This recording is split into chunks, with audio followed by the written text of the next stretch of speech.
Right now, there's probably more tablet options than there has been in quite some time, but most popular tablets are around 11 inches, some a little less, some a little more. But here we've got Samsung, who last year said go big, when they came out with this 14.6 inch mammoth of a tablet called the Galaxy Tab S8 Ultra. 1 year later, is it still worth buying in 2023?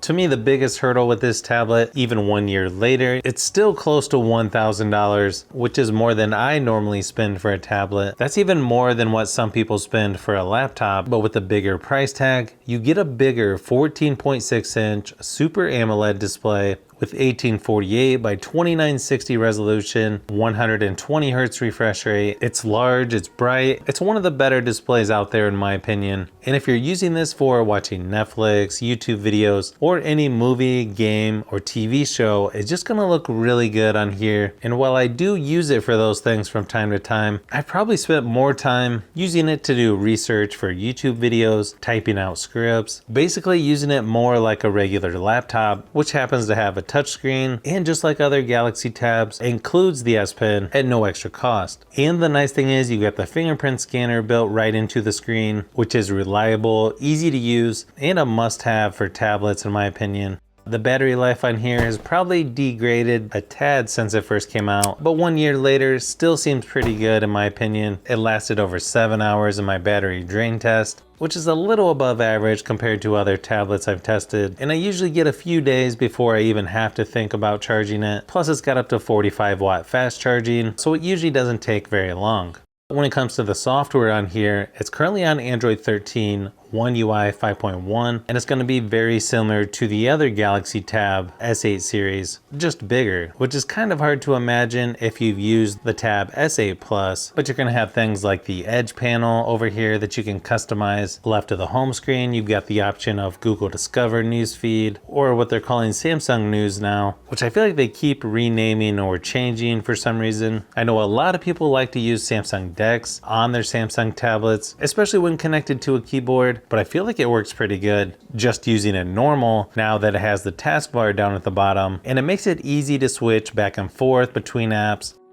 Overall, I definitely like using the software on here. Definitely feels a little more polished than some of the competition. Now, whether this tablet could replace your laptop, maybe for some people, probably not for others. It's all going to depend on which apps you use and what types of work you need to do on here. Because while I can do some video editing on here, I've already got a desktop computer that I use to do that. And then I feel it's a little too large to take with you when traveling, especially if you try to use this on a plane. But performance-wise, it's got plenty of power with its Snapdragon 8 Gen 1 processor, 8 GB of RAM for the base model. I've never had any issues or slowdowns with this tablet, and I think most people will be satisfied with the performance on here, whether you're going to be doing multitasking, running multiple apps, or just gaming. And when you're gaming on a really large screen like this, for me it's going to be mostly with a controller connected, as it's a little hard to reach some things on the screen while gaming. But regardless of how you game, it's actually quite nice on a larger Super AMOLED screen like this.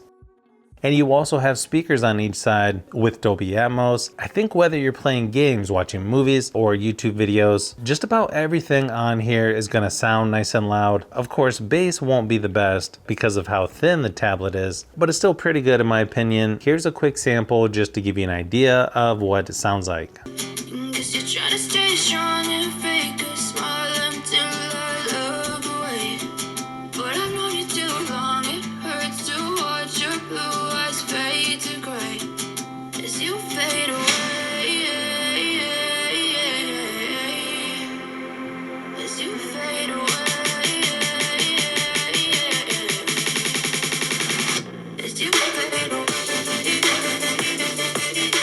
Now surprisingly, you can only do 4K 30 frames per second for video recording instead of 60 frames per second, but I guess that's not bad for a tablet. You've also got a 13 megapixel wide, 6 megapixel ultra wide lens on the back, and then two 12 megapixel cameras on the front, one that's wide and then one that's ultra wide. I don't feel like the cameras on here are quite too flagship phone quality, but still pretty good, probably towards the top of the list when it comes to cameras on tablets. Here's a few samples just to give you an idea of what to expect.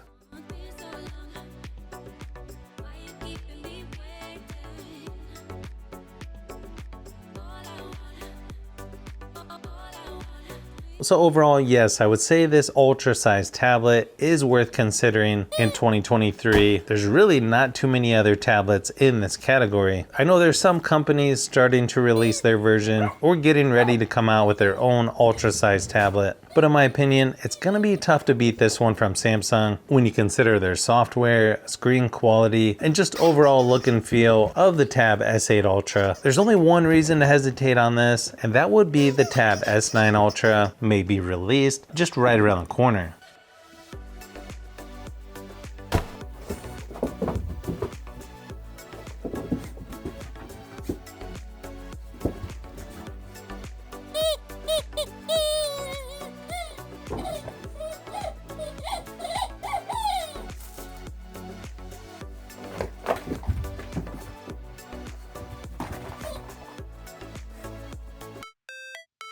So if you've made it this far into the video, you may want to say thanks by subscribing, and don't forget to give a thumbs up if this video was helpful. This is Brian from Fishbee Productions. Thanks for watching, and I'll see you on the next one.